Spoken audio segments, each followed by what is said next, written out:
Alright everybody, welcome to episode 2 of Ryan Cinematic Obsessions.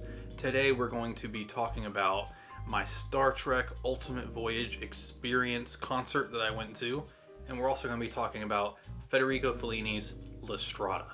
Today on Ryan Cinematic Obsessions.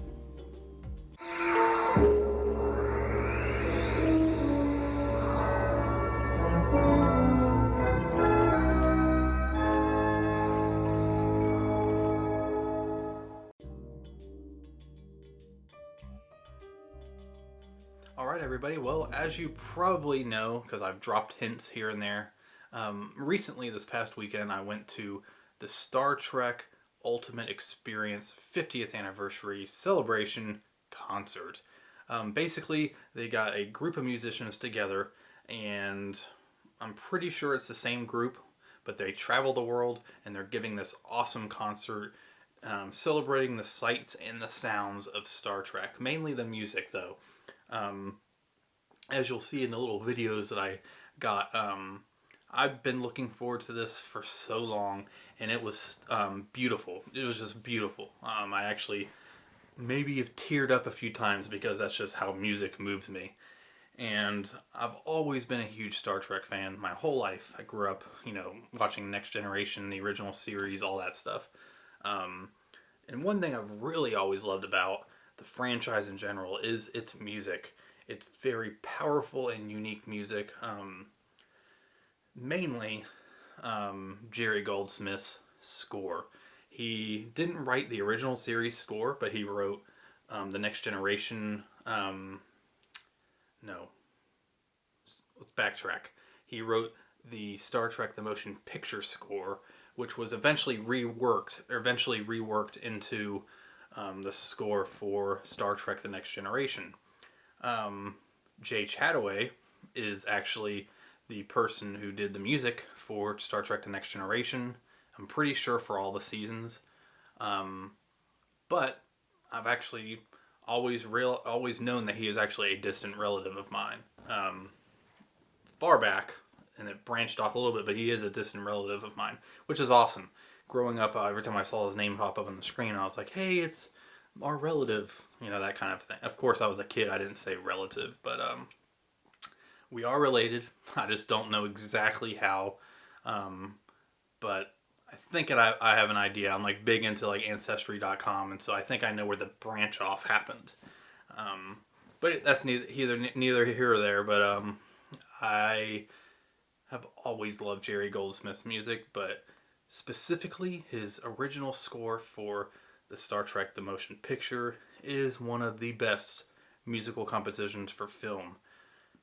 You could watch the movie and kind of get hints of that, but if you actually listen to the entire thing without even watching anything, it is so beautiful. Beautiful. I have the CD, I have the MP3 of it, and I also have the record with beautiful artwork and everything on it. I've actually done a video in the past showing that record. So, but anyways, this concert had a bunch of different arrangements from all the films and all the TV shows, and then it had a huge screen where it projected different things in regards to characters, themes throughout the series, and it showed visuals for it.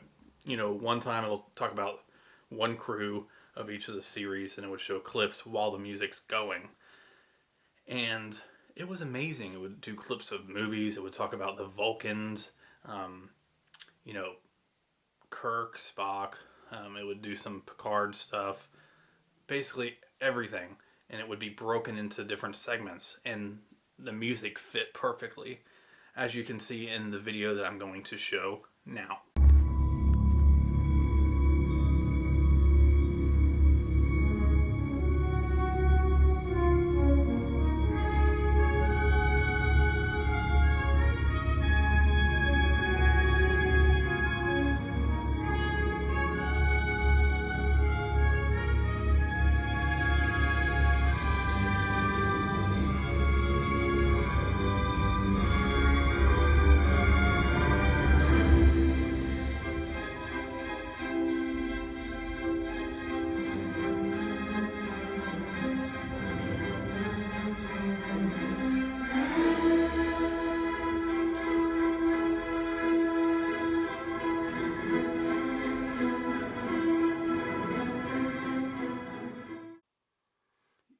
I just had a great time. It was so fun. It was so beautiful.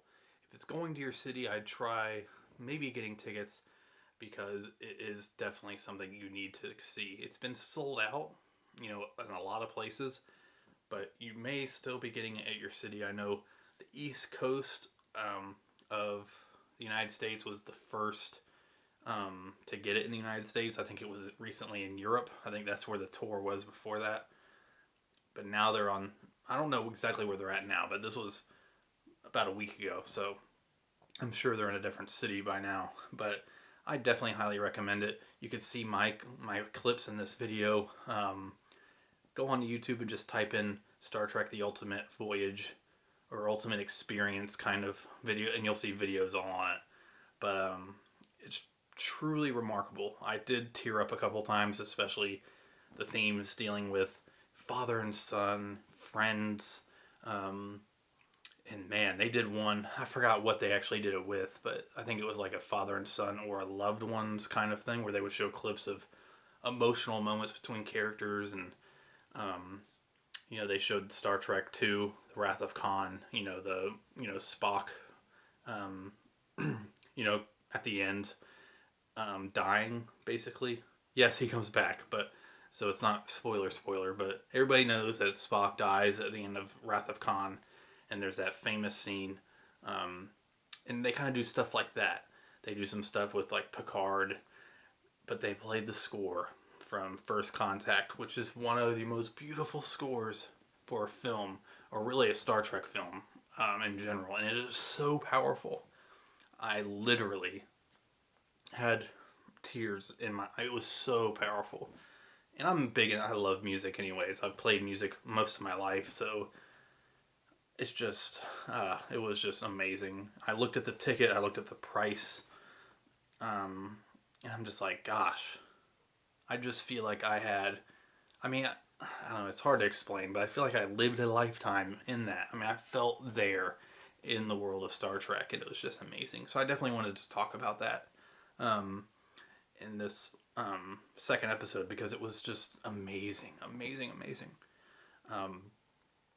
Yeah, so definitely check that out. See if it goes to your city, and definitely go to it if you can. I highly recommend it. So thank you guys very much. I hope you enjoyed this segment. Alright everybody, well now we're going to be talking about Federico Fellini's La Strada.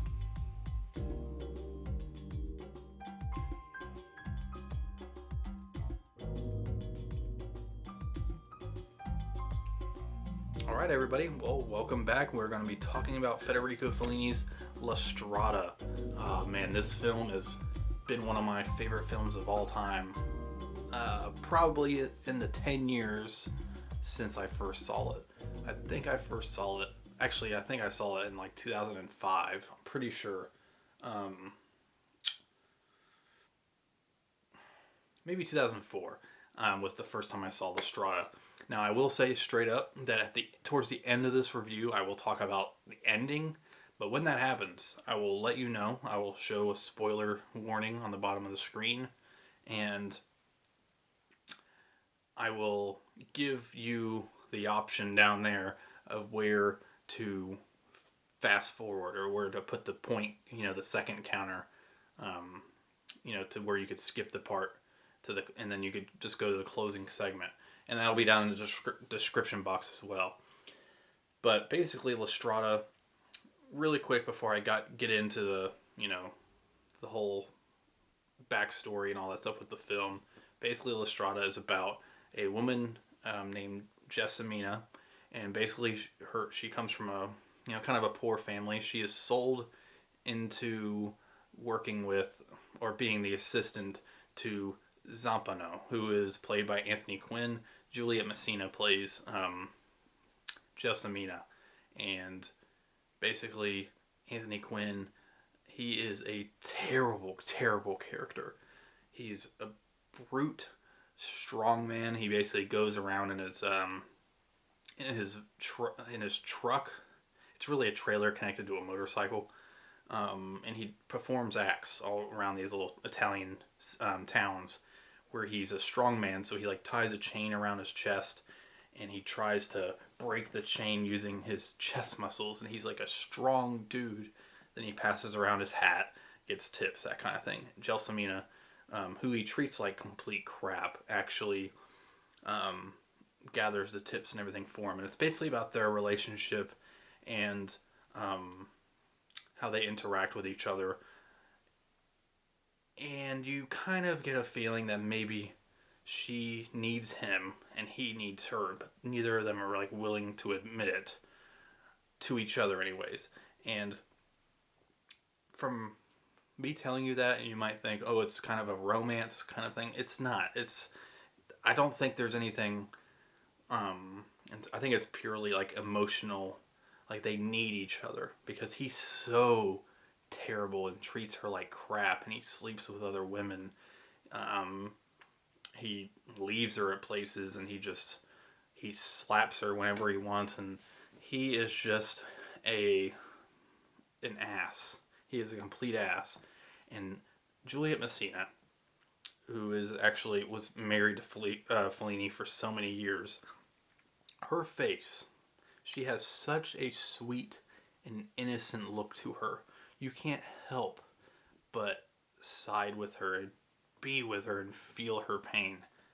And she's really like, the movie. She's the movie. The point of view is basically with her experiences. And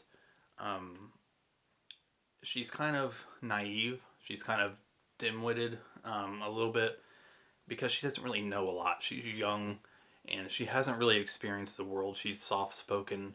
And so he is basically just taking advantage of her. And they're just, it's not really a plot. They're just kind of going to different places. And it's the experiences between the two. We will talk about the ending later, but not right now. But they eventually meet up.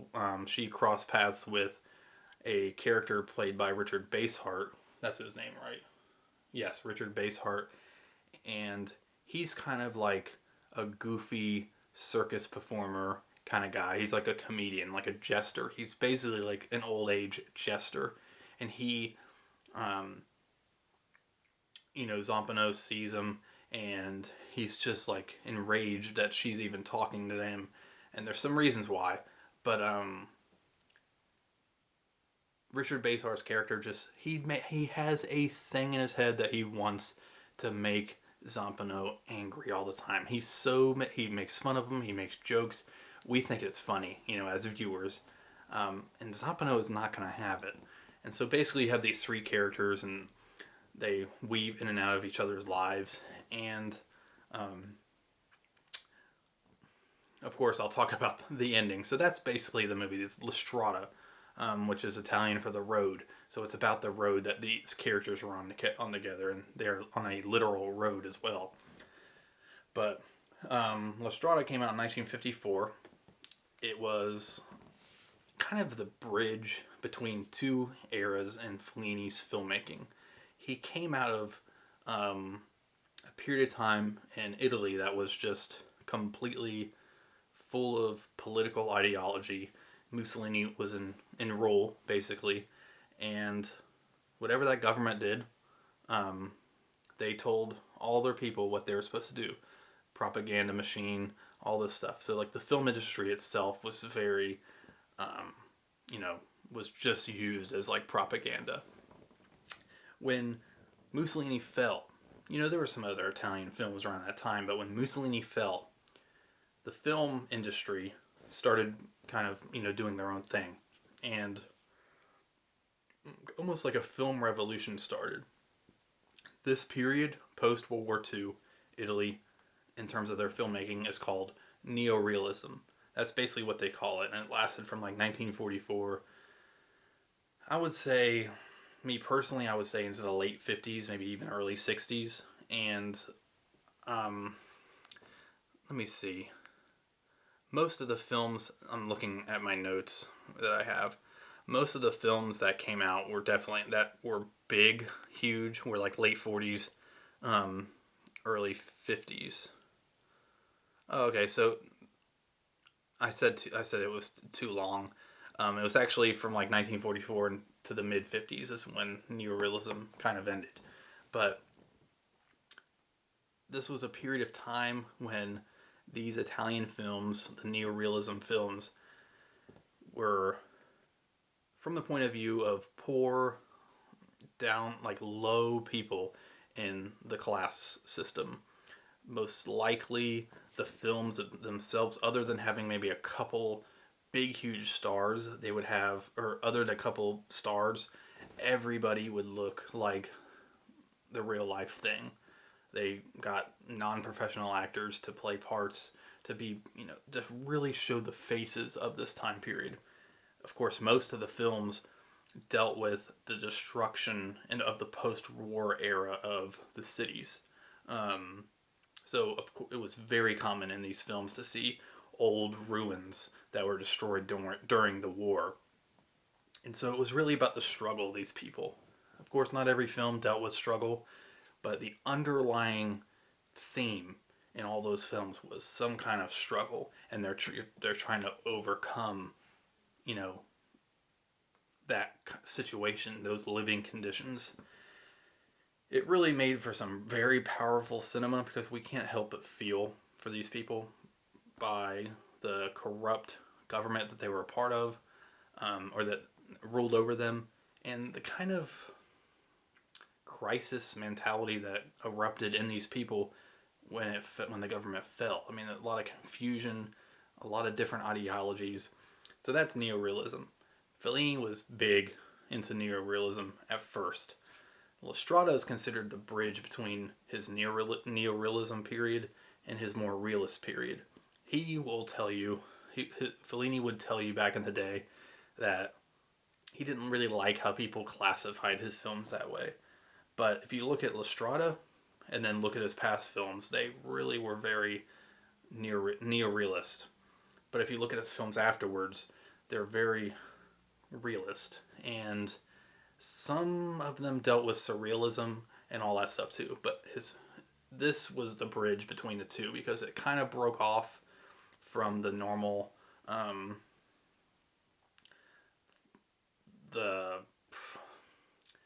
it kind of broke off and took some of the themes from realism, but also brought forth some of the the circus aspects, some of the craziness of some of these characters, and really it was the perfect bridge. And when this film came out, it was actually not super well received, very mixed, I could see, because it's a very emotionally devastating film, especially if you're around that era and you're seeing the consequences of the war and all that stuff. But it's just an amazing experience. And so here I'm going to be talking about the spoiler portion. So be sure to go to the end and you can see the closing of the video. But if not, thank you so much for watching. So we're going to be talking about the ending of La Strada. Basically what happens is Gelsomina just has enough of Zampano. And through an altercation between Zampano and Richard Basehardt's character, he kills Richard Basehardt's character. Kind of by accident. He beats him up and he slams his head on the back of a sharp edge of a car. And he walks away, he's like, oh, and he eventually collapses and dies. Zampano doesn't believe it at first, and he, tries to cover it up. Well, before all this happened, Gelsomina and Richard Basehardt, who's just kind of known as the fool. He's kind of a foolish character. He basically talks to her about her situation and how, he says a few things to her that really impact her in the way she thinks about herself and life. And she kind of has a change of heart. And she knows that maybe she is feeling for Zampano, and she actually goes and says we should basically get married, that kind of thing, and he refuses. The big brute that he is and just angry man he is, he refuses. And so she's stressed out, so she's emotionally just shattered. But she has a little bit of hope by what the fool gave her. And so when Zampano kills the fool, not even really intentionally per se, she just has a break from reality, and she barely talks. She just stares. She's just an emotional wreck and completely devastated. Her soul is lost. She is broken, and you can't help but feel for her. She has been through hell, and Zampano's just, he realizes this, and he doesn't want to deal with it basically anymore. And she's taking a nap one day on the side of the road. He leaves her some clothes and some money, and he runs off like like an idiot. He runs off. This is when the film takes a break from actually being from her point of view, mainly from emotionally from her point of view, and it follows Zampano, and it picks up a few years later, and he's just going through a town. He's by himself, and he hears somebody playing a song that she used to play all the time.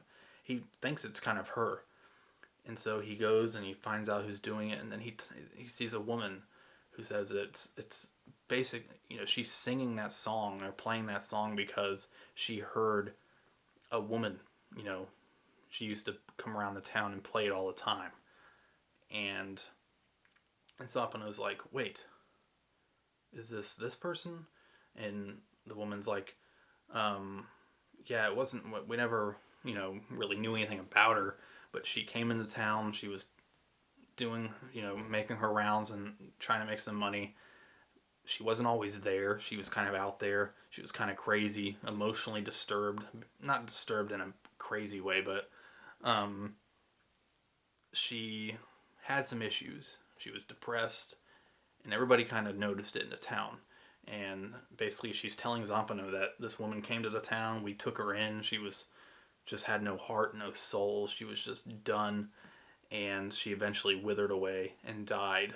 And when she mentions that Gelsomina died, Zampano feels he feels terrible. He's already heard this song, and it kind of brings up that you could tell that his life has not been the same since he left her, and he maybe had loved her all along, but he didn't treat her right. He didn't show her, and she just wanted this acceptance, and her soul was broken.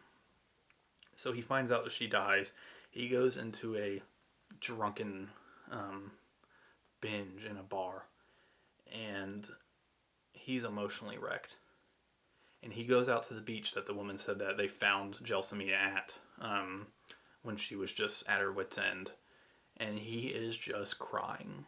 He gets down on his knees and cries. He got into a fight at the bar. His blood is on his face. And he is just a wreck. And it's because he fell for her all along, but he made poor choices, and she's dead. Probably because of some of the choices that he made. He shattered her. He broke her. But he realized that he did love her, and she did love him at that point.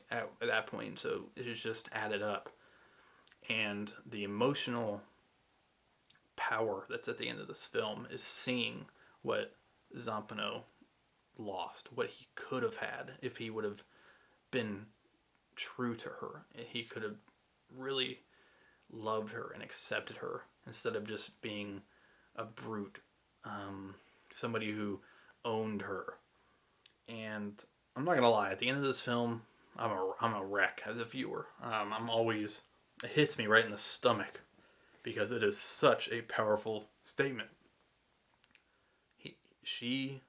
He let her get away because of the way he treated her, and it's a complete bittersweet tragedy. It's sweet in the way of the fact that they loved each other, but it's completely bitter in the fact that he treated her like shit so bad that it destroyed her, and he treated people so bad that it destroyed her because of those consequences. And I've always loved that about this film. It's so raw with the emotion. Nina Rota, who scored The Godfather as well, and scored this film and a lot of Italian films, The music maybe at times make it sound maybe a little bit more melodramatic than it is, but that's not, I don't think that's the case. It adds to the emotion. But it's just overall a powerful, powerful masterpiece. I know a lot of people hold up like 8.5 and La Dolce Vita and other films of Fellini's, and they hold it up as saying that is the best. Those are the masterpieces. Those are amazing films. Especially, I love 8.5. But La Strada is more. It's a personal masterpiece. Fellini later, his films became more of like autobiographical. But he even said himself that this film was so much closer to his heart and who he was more than any of those other films. He left a long quote about how it was a struggle to make the film because it was so close to his heart. I don't know exactly why. I think it's because the experiences that he's witnessed, that he is showing us, are some of the experiences of people that he knew. I'm not exactly sure, but I know some of these characters were based off of people that he knew. So, yeah, I'm really hoping that more people will talk about La Strada.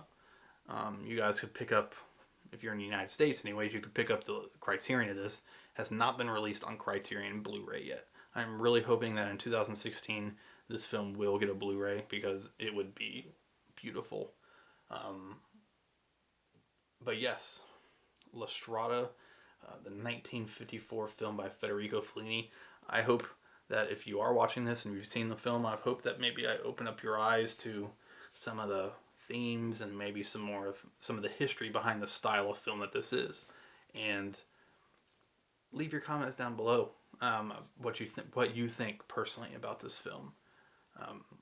Really would like to hear what everybody's opinion is. It's been in my top 10 for so long. I kind of kept it off my list the past few years just because I didn't watch it as much. But I rewatched it this morning. It's back on that list because the power never goes away. I might sometimes let it because from other films, but it's just as raw every time and powerful every time I watch it. So yes, thank you so much for watching this review. Alright everybody, well, we talked about Star Trek, The Ultimate Experience, Voyage, whatever I feel like calling it each day. And we talked about La Strada. If you guys didn't check out the spoiler portion of La Strada, I recommend you watch the film and then finish it up because we talk about some of the stuff dealing with the ending of the film, and I think it would really benefit in terms of your viewing if you want to just listen to somebody else talk about it. So thank you so much everybody for watching episode 2. Thank you so much for the outpouring of love and support that you gave episode 1. It was awesome. This week I decided to scratch a third segment because my schedule has been crazy. I'm working a bunch of days this week. And it allowed me to talk a little bit more about La Strada than I originally planned to. So thank you guys so much for watching. Click that like button, subscribe, comment. I want to hear all your thoughts. Thank you so much for watching. Have a great day.